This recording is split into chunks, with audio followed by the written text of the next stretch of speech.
Ստամբուլի Չրաղան պալատում տարածաշրջանային կարևոր ենթակառուցվածքներին համագործակցությանը վերաբերող փաստաթղթեր են ստորագրվում։ Այս անգամ էլ առանց Հայաստանի։ Համագործակցությունը Թուրքիայի, Ադրբեջանի եւ Վրաստանի միջև է։ Ստորագրված Ստամբուլյան հռչակագրի հիմնական կետերից մեկը վերաբերում է Հայաստանի տարածքով անցնող տրանսպորտային երթուղու ստեղծմանը, Թրամփի ուղուն, սակայն դրա կյանքի կոչումն ու ճանապարհի շուրջ քննարկումը առանց Հայաստանի մասնակցությանը։ Դեռ այն ժամանակ, երբ թռիփը որպես նախագիծ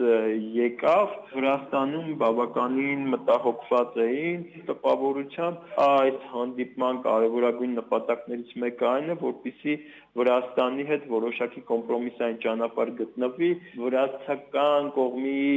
մտահոգությունները փարատելու համար։ Ըստ քաղաքագիտական համայնքի Թուրքիա, Ադրբեջան, Վրաստան եռյակը ստորագրել է մի փաստաթուղթ, որի հետևում թաքնված է այլ երկրի տարածքի շուրջ քաղաքական առևտուր։ Քաղաքական առումով կարծում եմ կա այսպիսի ենթադրություն անելու հիմք,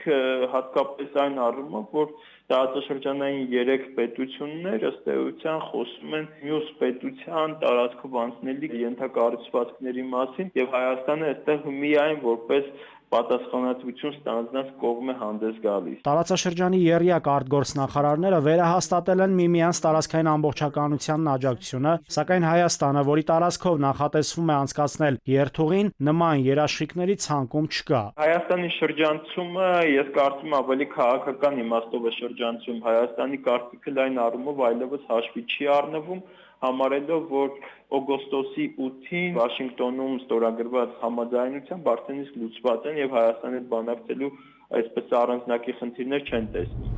Հələ հարց է, դեպի աշխատի թե չի աշխատի։ Անկախներից Հայաստանը վարչապետ ինչ խոստումներ է տվել, որովհետև այստեղ էլ Իրանի հետ կապված խնդիրներ կան։ Բաքուն, Անկարան եւ Թբիլիսին անդրադարձել են նաեւ Հայաստանին շրջանցող, սակայն Հայաստանի իշխանությունների մոտ մեծ ոգևորություն առաջացրած Բաքու-Թբիլիսի Կարս երկաթուղուն։ Ըստ վերլուծաբանների, Բաքու-Թբիլիսի Կարս երկաթուղին Միջին-Միջանցքի կարևոր բաղադրիչն է, որը ստեղծվել է Ռուսաստանը շրջանցող բեռնափոխադրումների համար, եւ այժմ նույն Միջանցքը ցանկանում են շարունակել Հայաստանի տարածքով։ Ադրբեջանական եւ թուրքական կողմերը այս պահին համարում են, որ Հայաստանի հետ այս առումով քննարկելի որևէ այսպես բան չկա, որովհետեւ համարում են, որ բոլոր քննարկվելիք հարցերը լուծված են այսպես կոչված թռիփի միջոցով եւ բանակցելու պարագայում իմ մոտ տպավորությունն է, որ իրենք հակված են ավելի շուտ բանակցել Միացյալ Նահանգների հետ, քան Հայաստանի Հանրապետության, համարելով, որ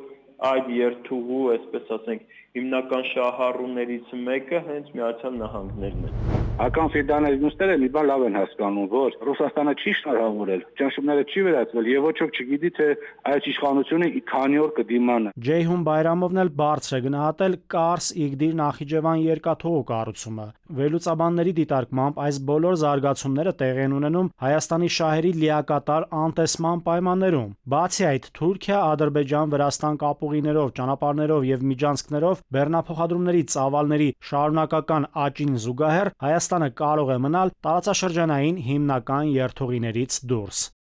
Նաիրի Մուրադյան, ժամը լրատվական։